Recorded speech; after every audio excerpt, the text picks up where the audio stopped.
Hello there, my name's Sir Aaron, also known as William, and today I'd like to take you on a tour of my map of the Blessed Isle. This is a map that I made using a program called Inkscape, and it's available as a download in the description below. The map is quite big, so there's a PNG version available, which is easier to look at, but the SVG format, the scalable vector graphic, is also available, but if you're going to open it and edit it yourself with Inkscape, just be warned, it's a very large file, and if you don't have enough RAM, your computer might legitimately break. So I'm pretty proud of this map. It took me quite a while to make. On and off, I've been working on it for about a year, and then in June, after I finished my degree, I finally got the chance to finish the map. Most of the locations on this map are based on 2nd edition, but the general shape of the map is more akin with the map that you see in 3rd edition. I really like the map in 3rd edition, but I find that it's a bit too messy to really look at properly. What I like about this map, and this is partly the reason I made it, was that because it's so big, you can zoom in on any part of this map, really, and find little details. The dotted lines that you see on the map are the main roads. These are the sort of main trading routes that you might find on the Blessed Isle. I drew the roads pretty much freehand, and I tried to make them contort to the topology of the landscape.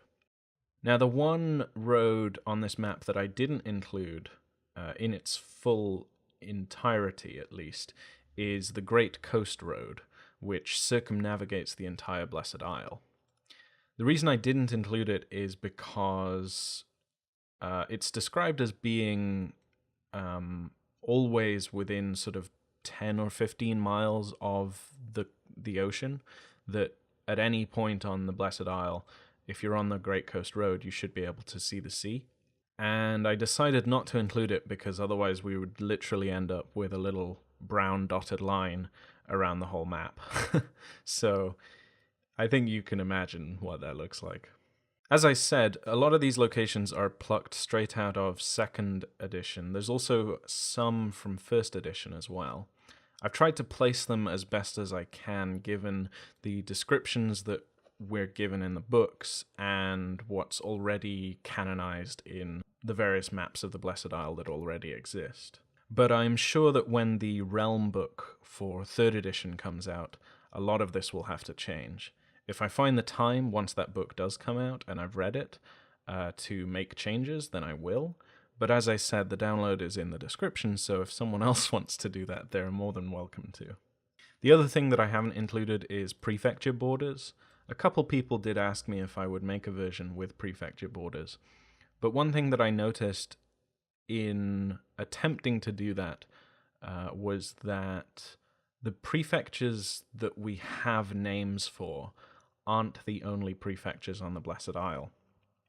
And in fact, that there are, well, I get the impression, at least from the fiction, that there are hundreds of prefectures on the Blessed Isle, and that it's only the most famous and the richest ones that we really have names for, like the Pangu prefecture and the Scarlet prefecture, the Juche prefecture, the Arjuf dominion, the Lord's Crossing dominion.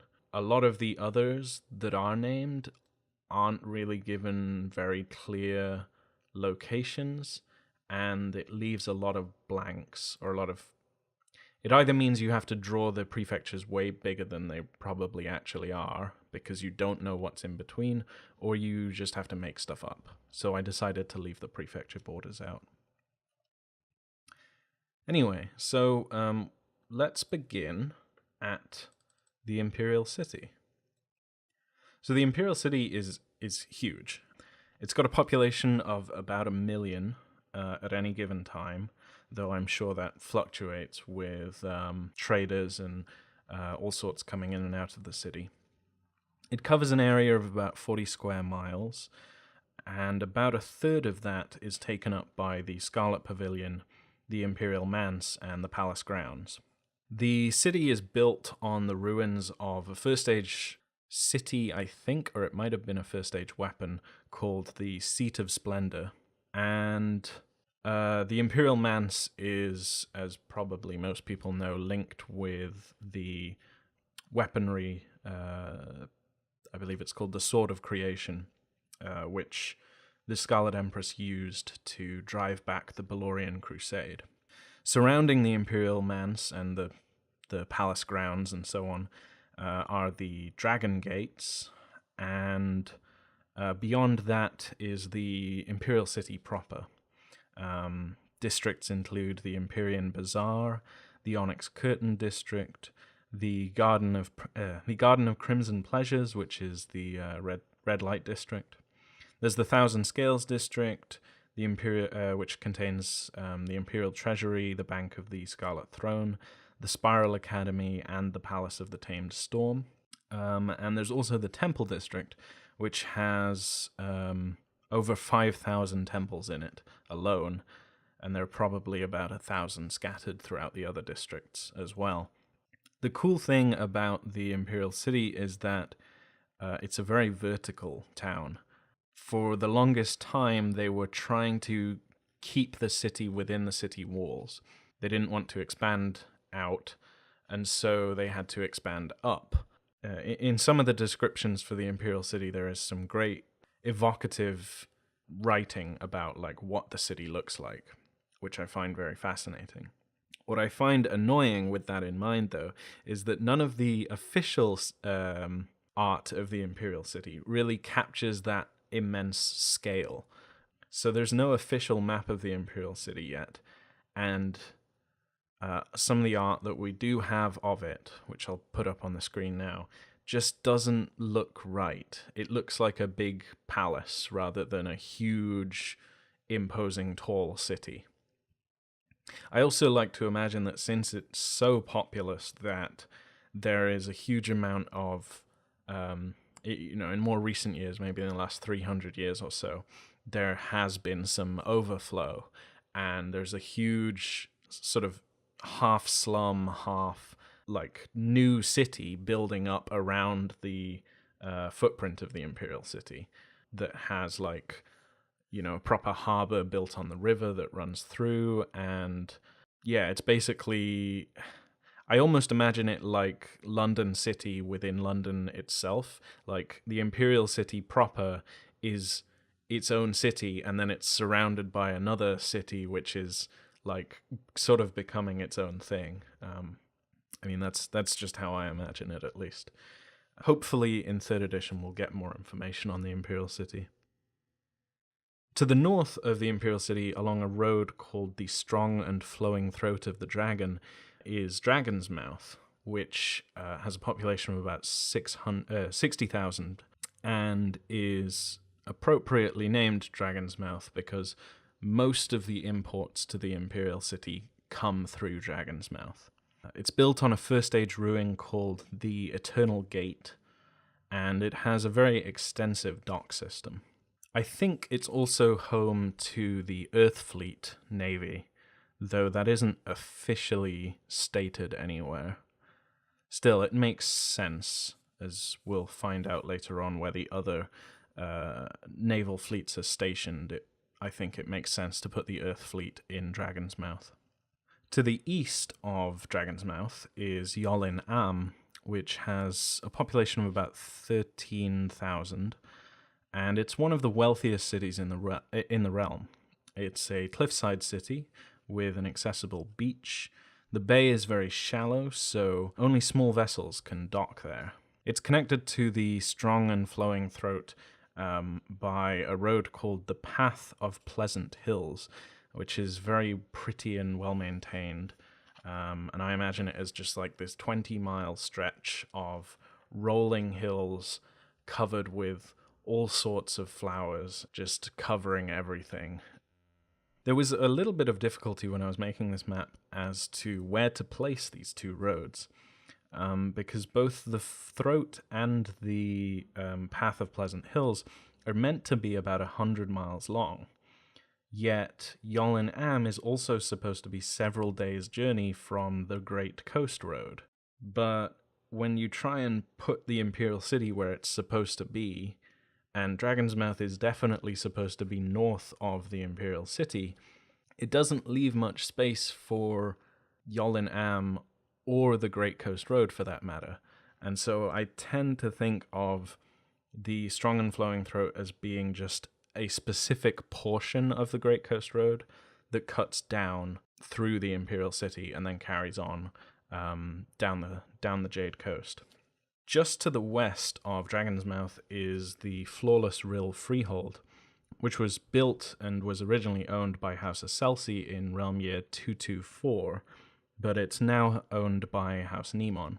The manse provides some of the fresh water for the Imperial City, and the rest, I imagine, is runoff from the mountain range towards where the Enduring Breath of Hesiesh is. Speaking of which, this is a geothermal vent manse, and it takes the shape, or it's built in the shape of a red obsidian dragon that constantly spews fire and sulfur from its nostrils. It has living quarters inside of the dragon, but it's so hot there that really only fire aspects, dragon bloods, can actually live there comfortably. The Enduring Breath is Cathach owned. Further south is Carthan's Wasteland. This is a ruined First Age town where nothing grows. Carthan's Wasteland is still very much a mystery. The Empress has sent in over a talon's worth of men to the place over the years and has lost every single one of them. So it's definitely a place that still contains, or that most likely contains, a lot of treasures and danger. And as a result, the Empress has had it cordoned off and forbidden anyone from entering. Further south, and still just within the Scarlet prefecture, we have Glorious Haven, which has a population of about 5,000 people. It's a popular tourist town and a stopping point for those on pilgrimage to the Palace Sublime from the Imperial City. Now, I won't do this for every prefecture, particularly, as I mentioned, since I don't really know where all of the borders are. But I used a website called Donjon to generate some medieval demographics for the Scarlet prefecture, just to give you an idea of what sort of populations to expect within the Blessed Isle, and perhaps you can extrapolate some of these numbers out to other places.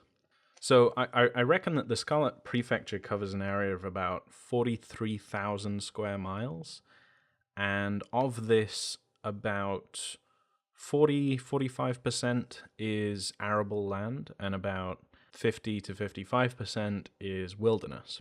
The Scarlet prefecture has a population, like a total population of about 3.5 million people, and lower than Glorious Heaven in terms of populace, there isn't a lot. It's mostly towns and large villages, and anyone who isn't in one of these sort of larger unnamed towns is probably in one of the numerous rural villages, hamlets, and isolated dwellings. Given the prefecture's history and the Scarlet Empress's general warmongering attitude, I imagine that there's probably about 70 active castles, manses, barrackses, and fortresses in the Scarlet prefecture alone. Probably 15 to 20 of them are ruined, and probably about 70% of them are within the civilized lands, whereas the other 30% are within the wilderness and along the borders. These numbers should give you an idea of just how large and populous this tiny portion of the Blessed Isle is. So let's journey further south down the Jade Coast. It's called the Jade Coast not just for its green and golden beaches, but for the wealth that it reaps from the nearby farms and fisheries and tourists, and for the general proliferation of the rich along this coast. It's a very temperate region, and it is that way partly because of the cliffs which most of the bad weather breaks upon, but it's also because the Immaculate Order keeps the gods in check and makes sure that they bring good weather to this side of the coast. Stoya is one of the larger cities along the Jade Coast, with a population of 65,000. It's the home of the Wood Fleet, and it's built into the side of a huge cliff with a very extensive dock system with elevators and multi-tiers. It's layered with richer neighborhoods sprawling out at the top, and the lower classed, poorer neighborhoods down at the bottom, down with the docks. Somewhere in Stoya there is a manse known as the House of Sweet Whispers, which is the Wood Fleet headquarters. To the west and south of Carthan's wasteland is Proven Worth, which is one of the 6 remaining Wildhunt chapter houses. Now, to the southeast of the Incas Plains is the Cloister of Wisdom, which is the Immaculate Order's biggest school for teaching sutras, martial arts, immaculate doctrine, ethics and suasion, and so on. And just to the south of that is the Palace Sublime, which is the Immaculate Order's headquarters.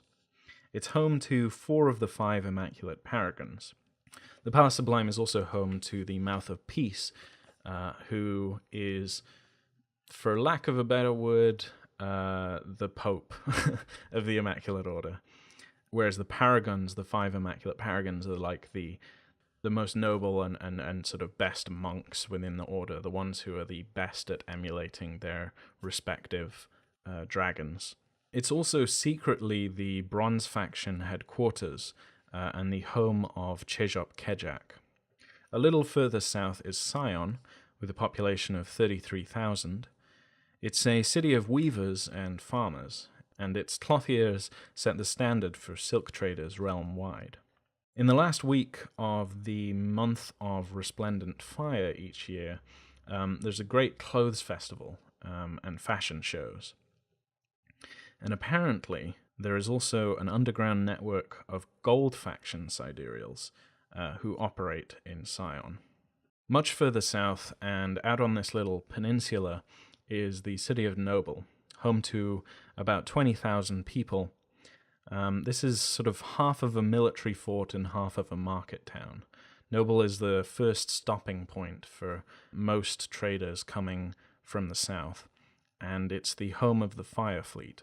I suspect that since the Mask of Winter's annexed Thorns, which is really not too far away from Noble, Noble is likely to grow even more well-defended, just in case. We now move further west towards the Dragonwrath Plains and the Maltin and Daurash Mountains, which enclose the Dragon's Wrath region as a whole. Local legends say that these 2 mountain ranges are dragons who are trapped in an eternal battle, and the rivers that run off their bodies and into the swampy highlands is their blood. I added a drier section to the Dragonwrath region, which catches a lot of southern winds, which is this plains here. I did this for a couple of reasons. I don't think officially this is supposed to be a sandy area, but the way that it describes this plains is as a huge swamp. And I didn't want to just make a big swamp for such a large area, so I added this more sandy region with this sort of secondary mountain range sort of catching the dry winds to just sort of spice this region up a bit more.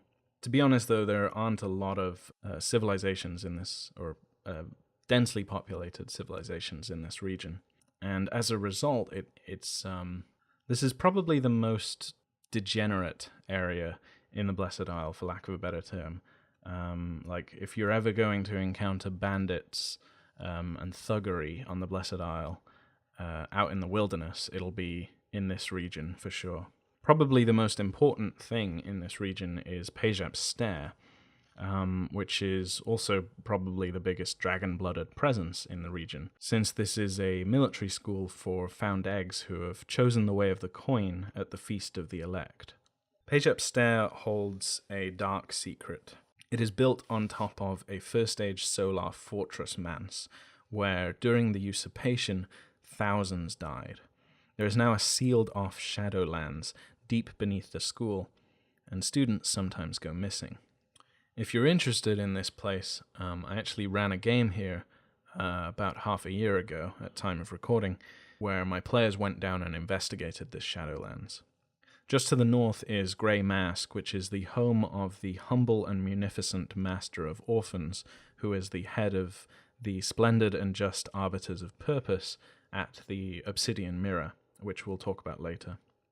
And to the south of Pejep Stair, down the mountainside, is Amber Well, which is a small town where I think some of the students are infrequently allowed to visit for some rest and relaxation. The Infinitely Unfolding Manse is a manse that I copied off of someone else's map of the Blessed Isle. I don't think it's actually a canon location, but it sounded cool, so I wanted to keep it. The House of the Well-Favored Aspect to the east is, I believe, one of the world's best geomantic and architectural academies. Moving further south, we have the Isles of Sweet Radiance. The two biggest cities here are also the namesake of the two largest prefectures here, Cliffrise and Saltmount. And there are two feuding patrician clans here who respectively own the cities. They are the Black Lilies clan and the Herons clan. More recently, House Pelops has been vying for political control of this island, and the two patrician clans are beginning to put aside their differences to sabotage the efforts of these grasping dynasts. Moving back further north, we come to the Caracal River.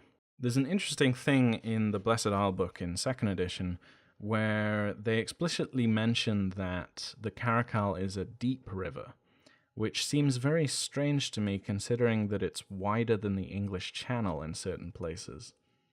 I believe that this is another example of the writers of Exalted sometimes just not having a very good sense of scale, and we'll talk about that more when we come to the Imperial Mountain.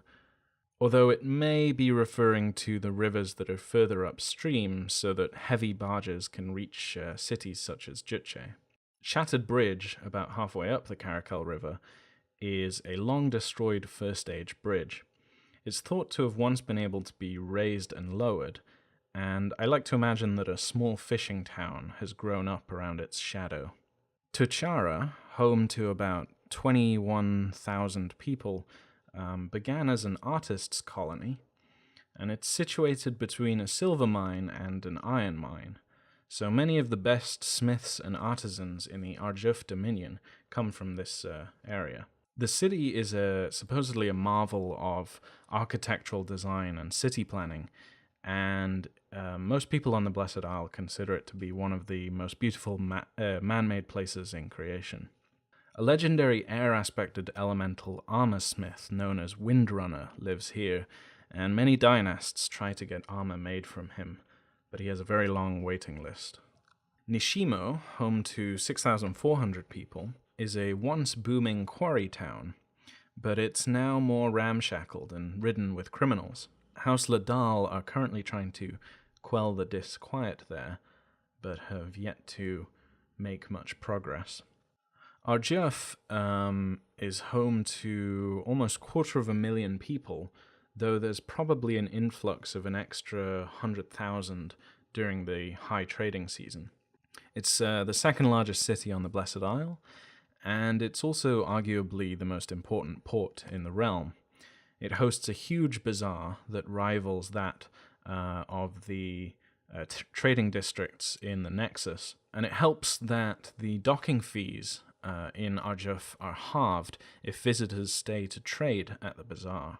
Arjuf is also home to House Vanif's merchant navy, and House Ladal also has a strong presence in Arjuf. Arjuf is actually named after the Empress's first imperial consort. I believe she named the town in his honor after he died. Now, in the fiction, Yarrowstalk, which I've put much further west of Arjuf, is supposed to be on a river that runs between Arjuf and Lord's Crossing, and I don't understand where this river would be.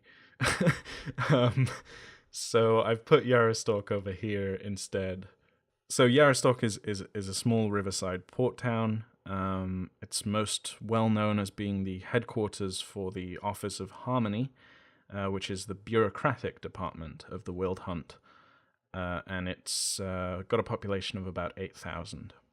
Also west of Arjuf, we have the House of Bells, which is a military academy similar to Pejep's Stair, and they're renowned for producing the military legends and heroes of the Dragon-Blooded dynasty. Students here, called cadets, are trained in fangs, groups of 5, throughout their entire time at the school, and they're graded together, which weeds out weak links, but also breeds a highly competitive atmosphere. Fatalities at the school are not uncommon, and the school controls several leagues worth of wild lands and fortifications surrounding it, which is mostly used for training purposes. I think it's also reasonable to assert that the House of Bells also has a division that trains mortals of excellent military quality, though obviously with less intensity.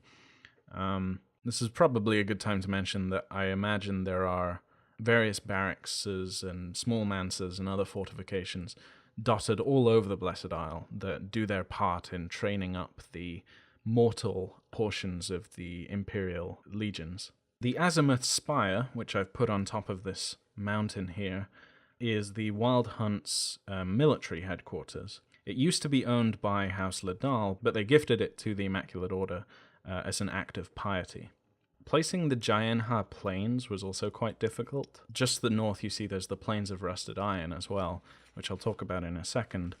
But I couldn't work out where the Plains of Rusted Iron ended and where the Jaenha Plains began.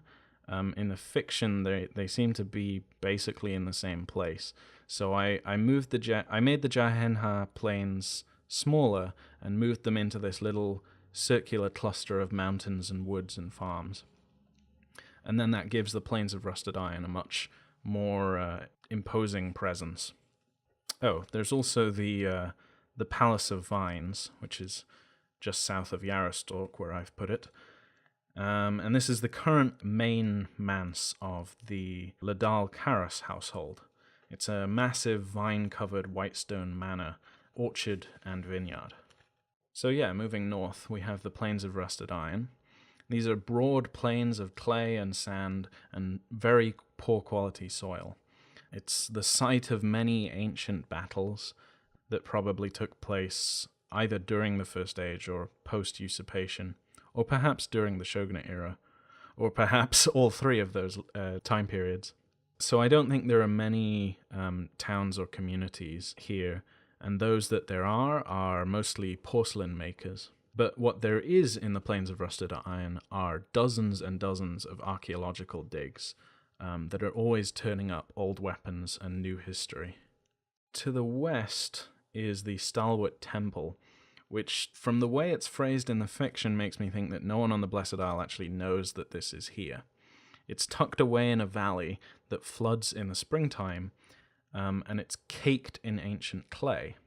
This place is as yet unexplored, and it's very well protected by long-bound water and earth elementals and other solar magics. So I think this is definitely a place that if you were running a Solar game, they might find out that Stalwart Temple exists, and you could maybe run a game where Solars infiltrate the Blessed Isle just to get to the Stalwart Temple, which no one on the Blessed Isle ostensibly knows exists, and then the Solars could get some cool first-age weaponry from here. Moving further west, we come to the Daoshin Peninsula. This is another sparsely populated area, though this has been mostly deliberate, as the residents were moved to the Isle of Eternal Leaves by the Ministry of Renewal, and this was to give the farmland on the peninsula a chance to recuperate.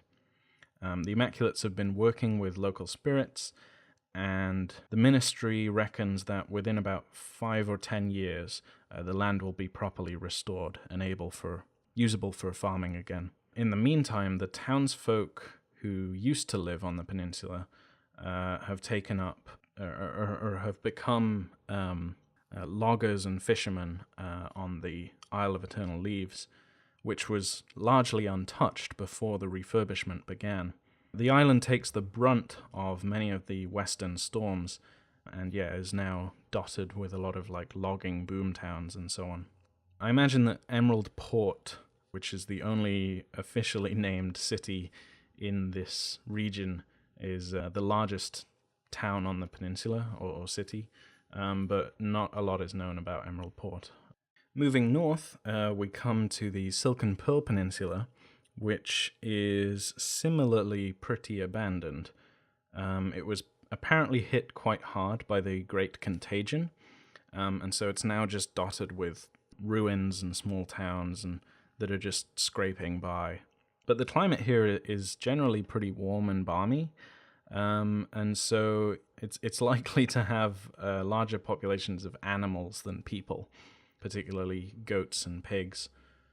Fictionally, pretty much all of the Silken Pearl Peninsula is quite unremarkable, really. So it may be that there's some secrets hidden here. This is definitely a place where you could hide a House Celsi manse or sidereal manse, or it's possible, since it's so sparsely populated, that you could put a Silver Pact operation here or something, because literally no one lives on the Silken Pearl Peninsula. Moving further north still, we come to Tongma Island, and this is an island that's warm in the summer and chilly in the winter, and it's hit by a lot of sea storms and typhoons in between.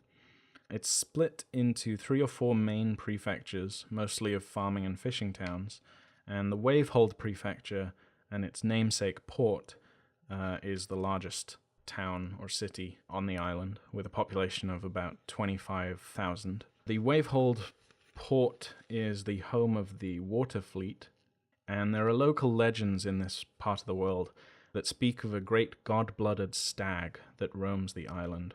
The solitary tower out on this peninsula here is a mighty manse lighthouse that dates back to the shogunate era. It's built on the ruins of an even older tower, and some claim that there are vast caverns beneath it that were sealed off in the wake of the defeat of the anathema.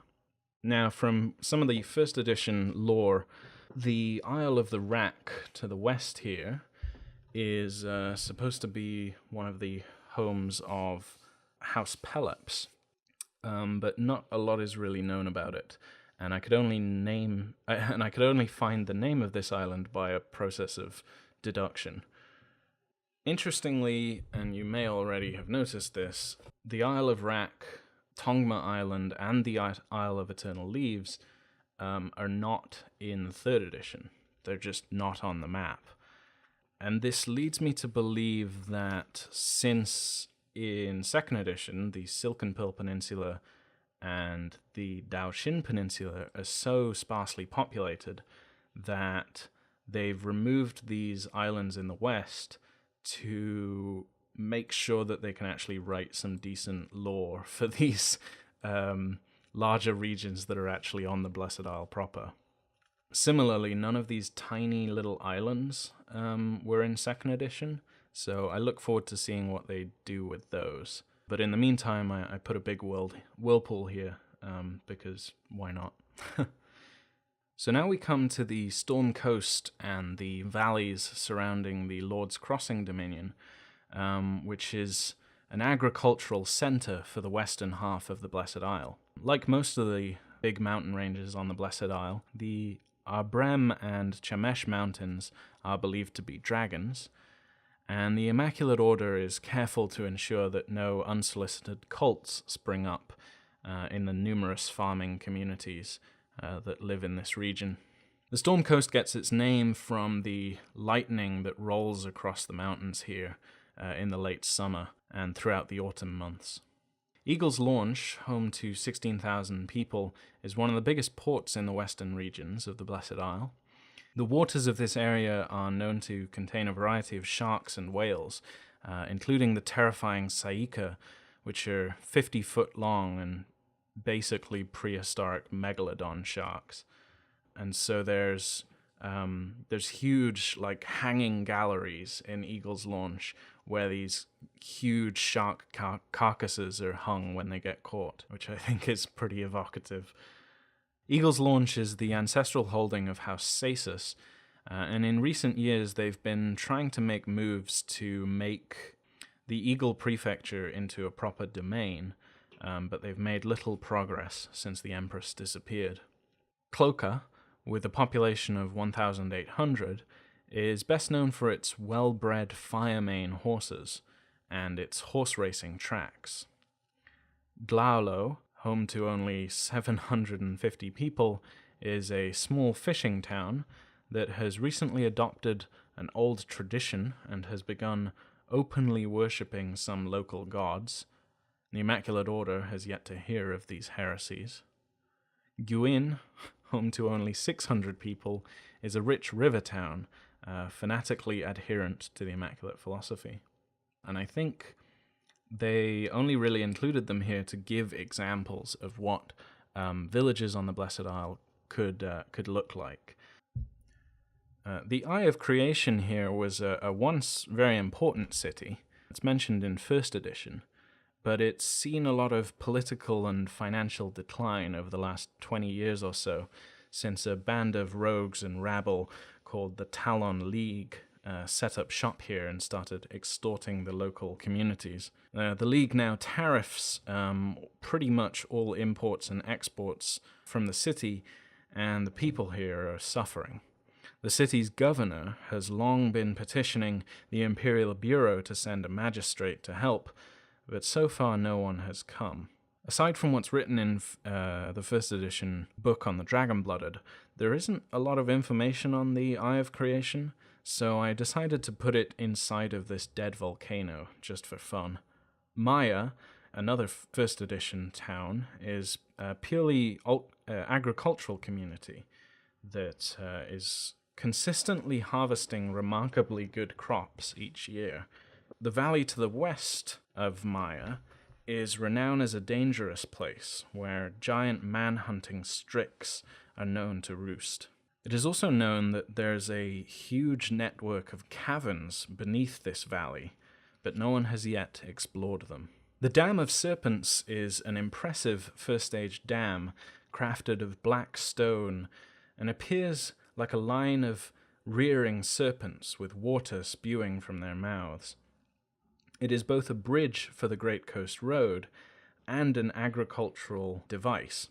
Basically, as I understand it, about half of the water that enters the dam is actually pumped back upstream by ancient, still working first-stage technology and into the soil of the valley, which keeps it verdant and continuously growing over the last few millennia.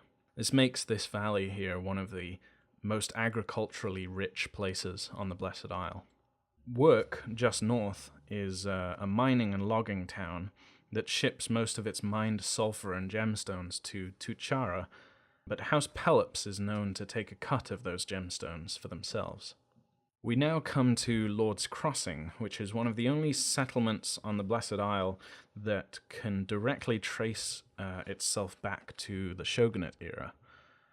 The mountains here produce ample jade and marble and gemstones, and the valleys below produce plenty of rice and vegetables, cattle and fruit.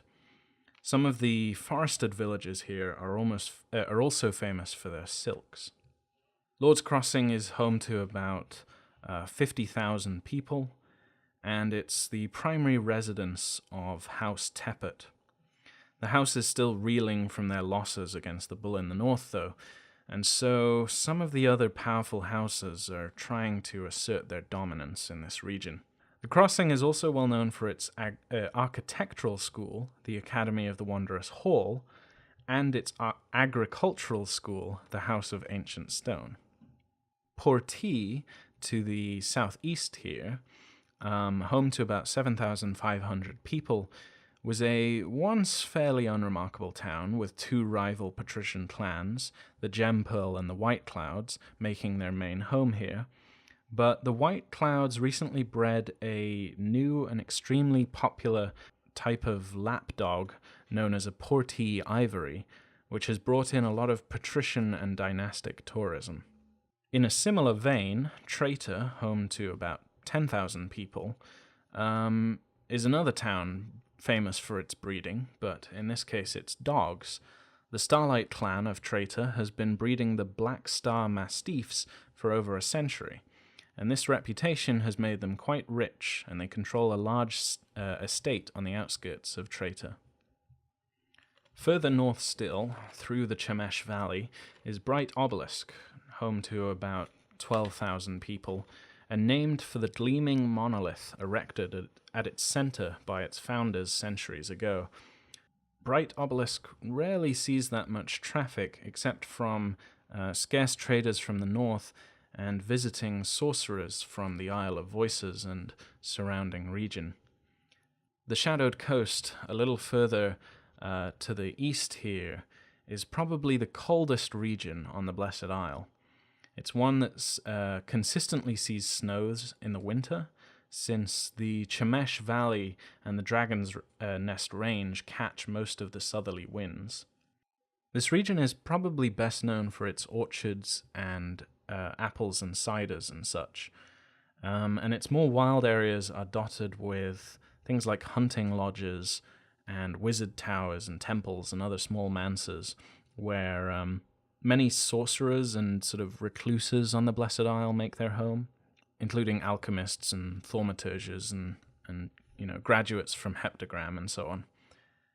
The mountainside here is also riddled with a lot of as yet untapped veins of minerals and ores and gems, including sulfur and coal and mercury. So once the mining in the south begins to run dry, I'm sure that the Shadowed Coast will see a lot more. We'll see a sort of gold boom in the not too distant future, depending on how much strain the Civil War puts on the Blessed Isle. Just in this little pocket of a valley here, north of the Dragon's Nest Range, we have Blackwater, a small mining town, home to maybe 1,600 people, named for its underground lake that it's built on top of. The water drawn up from the lake is viscous and takes on a dark blue hue in the daylight, and the locals here know not to drink the water. Some ancient and unknown horror lurks in Blackwater. The Isle of Voices is most renowned for its sorceress school, the Heptagram, which gets its name from its shape, as it's a walled fortress shaped like a seven-pointed star. Each point of this star is headed by a tower, and each of these towers contains 2 libraries on different topics. Most students of the Heptagram are there for 7 years, and they choose each year which library they'd like to go to study in. The school is very well defended by dozens, if not hundreds, of summoned elementals and demons, making it probably one of the safest places on the Blessed Isle, as long as nothing goes wrong. Just to the west, along the coast, is the ruins of Versino. This was the first scholastic institution set up by the Scarlet Empress, and it too was a sorceress academy. But in realm year 385, something went wrong. No one really knows what, but all that remains of the place is a crater of twisted glass and hungry ghosts. The only survivor of whatever befell the school was a 16-year-old girl, Princess Nemon herself. Nemon is now barred from the Heptagram for unknown reasons, and once per decade she secretly visits the Versino ruins. The few who know of this habit of hers do not know why, however. The rest of the Isle of Voices is sparsely populated with logging and fishing communities. These are hardy folk, and they're more than familiar with strange sights and eldritch visages, and they know better than to stray at night. Chanos, home to 47,000 people, is known as the gateway to the north, as well as the home of the air fleet. It is the first stop for many soldiers returning, and the last for many just leaving. The city is known for its indoors entertainment, from fighting rings to brothels to casinos and theaters. Indeed, a certain breed of poet and playwright have grown up in this town that specialize in the telling of military stories and exploits. I suspect that, in addition to their water docks, Chanos probably also is one of the only cities in the Blessed Isle with an extensive system in place for docking of air vessels, since it is so well connected to the north. Tojun Palace, just east of Chanos, is a House Regara manse known for its fantastic Dome of the Night Sky ballroom. Tabu Harath, just south, home to about 1,500 people, is a mining town that both houses Regara and Saesus have laid claim to. Their argument remains unsettled, and since the Empress disappeared, it will probably remain that way. A magistrate was sent to arbitrate the discussion, but they mysteriously disappeared. The dispute over Tabu Harath is probably so fervous because it has a rich reserve of precious gemstones beneath it. Moving further east and a little north, we come to the White Coast and the Pauha Basin. These regions are best known for their wines and sweet berries, and in the Shogunate era, the Pauha Basin was known as the 10,000 Hills of Sweet Abandon. And though the title is no longer used, it is no less valid. The White Coast is named such for its white sandy beaches. While mostly mild through the autumn months, the region can get frigidly cold in winter. The landscape is dotted with manses and estates and temples, and the coast is dotted with lighthouse manses built in the Shogunate era. Largely speaking, life is simple here, free from the politicking of the Imperial City. Further east, we come to the coast of Xiangyu, named after an old pirate hunter who once worked in this region. It is largely placid and verdant, with temperate climes and many fishing and farming towns. Xiangyuans have a distinctive accent that is mocked in other parts of the realm, and is used in theatre productions and so on, as the stereotype for depicting country bumpkins. One of its prefectures, the Kantoshi prefecture, is where the pirate hunter Xiangyu is said to have built his great hidden manse headquarters, and legend has it that it's still full of riches, but no one has found it yet. Further south, we move into the Pangu prefecture, where we come to the House of High Waves. This is the closest thing that House Sinus has to a headquarters. This is a luxury manse built near a high sea-sprayed cliff, and it's a perfect getaway home for Sinuses who need a break from life in the Imperial City. Interestingly, the Dragon-Blooded Manual in 2nd edition refers to the verdant palace of trees in the Pangu prefecture as being the Sinus headquarters. But I've not seen any other reference to it, so I'm assuming there's a writing error here, and they either mean that this is the same thing, or they just forgot which one was which. A little northwest of the House of High Waves is Stillbirch. This is my own addition to the setting, and it's just a little tourist trap that I began my long-running Dragon-Blooded series in. It has easy access to golden beaches, and it's known for its salted meat delicacies. And if we're going by the canon of my own game, its governor was recently arrested for fraud. Pangu, further west, is one of the only cities that is named after its prefecture instead of the other way around. It's home to about 18,000 people, and was originally a rice farming town and a fishing town on each side of a river, that then merged when a military fort was placed between them. Further west still, we come to Blind Love, home to 1,800 people. This is a river-mouth fishing town that is pretty well populated by Scarlet cranes, which are a breed of crane that were apparently blessed by the Empress upon her emergence from the Imperial Manse after purging the Balorian Crusade.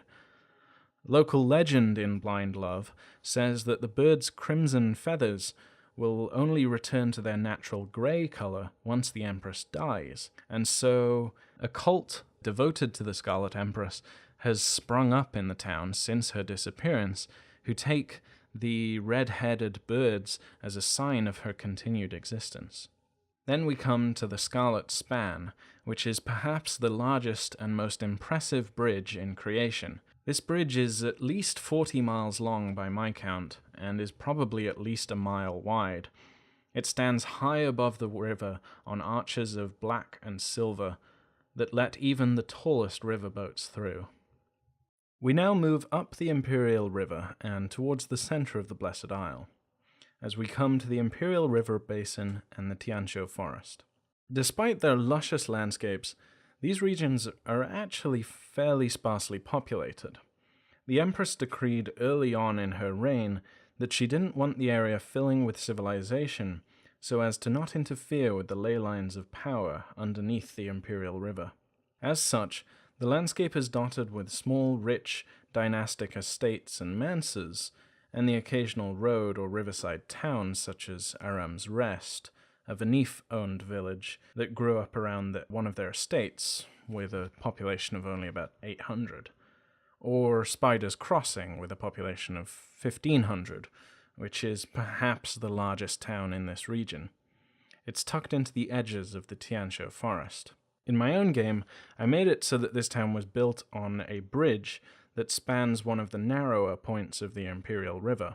I imagined that the town was largely built on or into this bridge itself, which is obviously not nearly as impressive as the Scarlet Span, but is still at least a kilometer long. The rest of the town would then spill out into the trees and foliage of the surrounding jungle, and it would likely be a key stopping point on the trading routes from Chanos to Juche and to the Imperial City.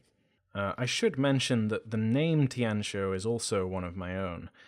To my knowledge, this forest is on the 3rd edition map, but doesn't have a name yet, so this is likely to change. Manses of note in this region include the Palace of Torrential Headwaters. This is one of the Empress's personal manse resorts, tucked away in the cliffside jungles, and I think that very few even know that this place exists. As its name suggests, it's situated above a grand waterfall, and I like to imagine that this place is a bit like that temple on Mount Wudang at the end of Crouching Tiger, Hidden Dragon. The House of the Stone Stag is a Catholic-owned hunting lodge named after the head of a 12-point stag with its huge antlers of natural onyx mounted at the front portal of the manse. I think in my own game I made this a Saesus-owned manse instead of Catholic, because I don't seem to recall Saesus having that many named manses. Case in point, the Lodge of the White Eagle is another Catholic-owned manse, which is also a hunting lodge, and this one's situated on top of a craggy mountain slope. A portion of this manse overhangs the cliff itself, and one of the chambers in this overhang is made entirely of glass and known quite appropriately as the Blizzard Sanctum. The Kleinen Haar Dig, also known as the Vault of Glass, is probably the biggest archaeological dig site in the realm. It's a place that continues to bring up new surprises, from magical relics and weapons to ancient First Age secrets.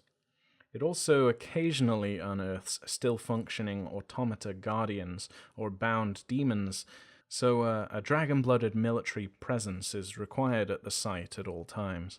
Obsidian Mirror, which I mentioned earlier, is the place where lost eggs are brought to be found. It's effectively a dragon-blooded orphanage, where if one of the dynastic houses doesn't adopt a found egg from the Obsidian Mirror within a couple of years of their time there, they're given what's known as the Feast of the Elect, and offered either the coin or the razor. Those that choose the coin are sent to Pejep's Stair to learn military discipline and join the legions, whereas those who choose the razor join the Immaculate Order and are sent to the Cloister of Wisdom. I believe that officially all who take the feast are technically adopted by the Empress herself, and so many of these found eggs make some of the most loyal legionnaires and magistrates in the realm. Most recently, it has been House Nellens and House Tepet who have adopted the most found eggs from Obsidian Mirror. Tepet especially, since they lost so many dragon-blooded dynasts to the bull in the north. Juche is perhaps the third largest city on the Blessed Isle, home to over 130,000 people. It's a bustling city of art and commerce and bureaucracy. It's home to the Imperial Ministry of Jade Management and Mountain Folk Division of the Thousand Scales, and the city works closely with the mountain folk who live beneath the Imperial Mountain. And probably as a result, Juche is best known for its artisans and jade smiths. There's also a particular style of armor embossing practiced here called the Thundercloud style that depicts a lot of animal forms and so on. Generally, since the Immaculate Faith is very aniconic, this particular armor style is seen by some as being a very risque thing to wear, which I think is quite interesting. Another interesting note about Juche is that it's kept in excellent condition. Like, the streets of Juche are always pristine and clean and well maintained. Just outside of Juche is built the foremost vault of the Imperial Treasury, which is a mountainside manse where all of the jade currency in the realm is minted. Found in its vaults are also a set of weights and measures that define the standard across the nation, and there's also the secret formula for producing the silk and wax jade script cards used as currency for the lower classes. Deeper into the valley that surrounds Juche is the Palace of Plunging Cataracts, which is a great palace manse built around a waterfall. It's probably the closest thing that House Nellens has to a headquarters, since they don't currently have a wing to themselves in the Imperial Palace itself. We now come to the ruins of Meru. Meru was the first and greatest city in creation. It was the home of the gods before the Primordial War, and the home of the Solars after it. Now, though, since the usurpation, it is the home of no one but ghosts. It's strictly forbidden for anyone, mortal or dragon-blooded, from entering these ruins, and a patrol of sidereal rangers was actually established by the Bronze faction to patrol the borders and surrounding countryside of the Meru ruins to prevent any mortals or dragon-blooded wanderers from accidentally entering the place.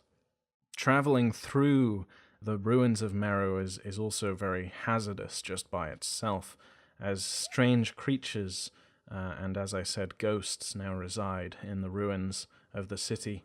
I think there are far too many ruins here to really mention them all and delve into this place properly. I haven't really marked it on the map or portrayed it that well, but I like to think that the ruins basically fill this entire valley. In the official lore, the city of Meru was said to have circumscribed the entire Imperial Mountain when in its glory days, but I find this particularly difficult to imagine, just because of the scale of it. You may also note, if you're familiar with the fiction, that I've placed the ruins further down the slopes of the Imperial Mountain than what they're supposed to be. I suppose this is as good a time as any to talk about the Imperial Mountain itself. Officially, the Imperial Mountain is 600 miles tall.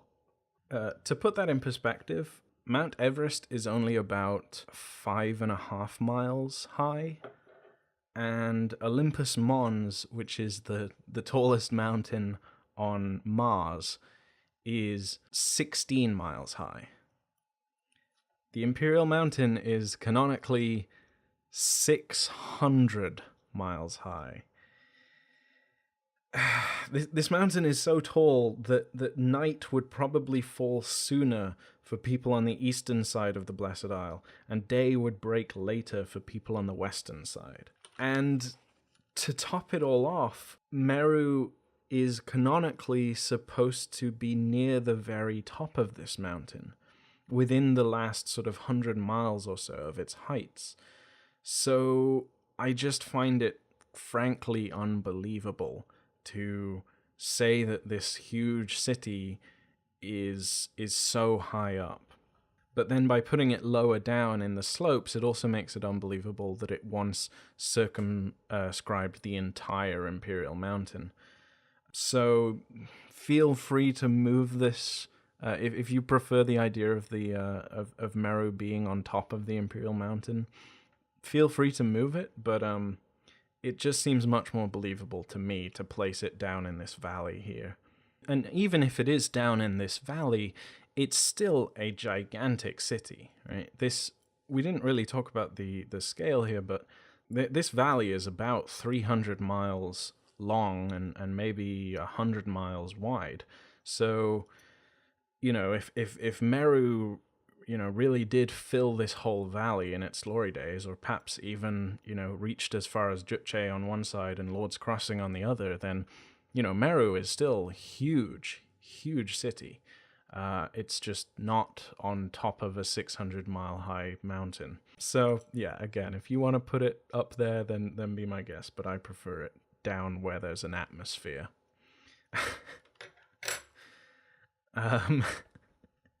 So we come now to the Steady Fountain Pagoda, which is the first location on the step of the pilgrimage trail known as the Spine of the Aramanthine Dragon, which leads all the way up to the Immaculate Temple of Ivory Resplendence on top of the Imperial Mountain.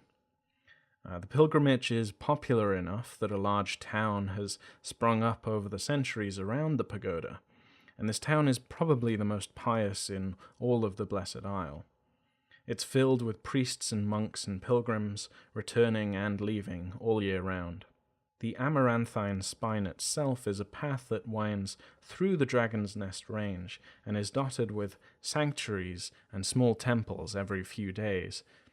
Eventually, one will reach a junction where one can either turn towards the Victorious Ascendance of Mankind Temple, which is the highest place on the Blessed Isle that a mortal can reach, and which can take a healthy mortal about a month to reach along the path.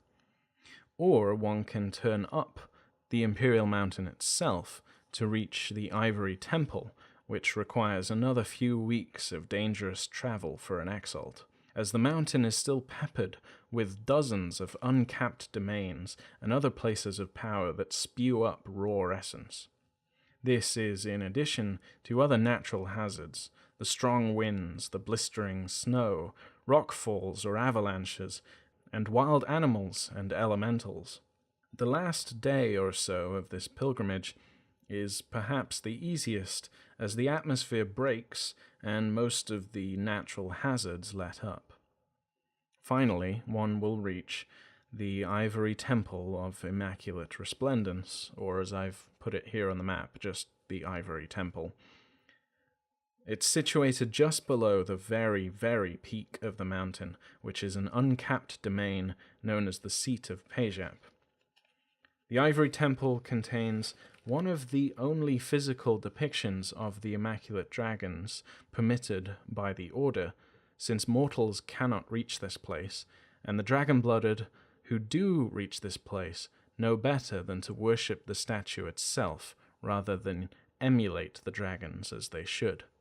The Seat of Pejap, as I said, is the very peak of creation, the tallest place in the world, and it is also one of the most powerful domains in the world. It is, after all, the elemental pole of Earth itself. Those who manage to reach this place and sit here, as Pejap himself once did before the battle with the primordials, is said to feel a profound sense of clarity and balance. And so, that pretty much concludes our tour. As we zoom out now, we see just how large this island really is, and just how many stories and adventures could take place here. Some of them are political, but as we've seen, there's plenty of ruins to explore and disputes that can be solved.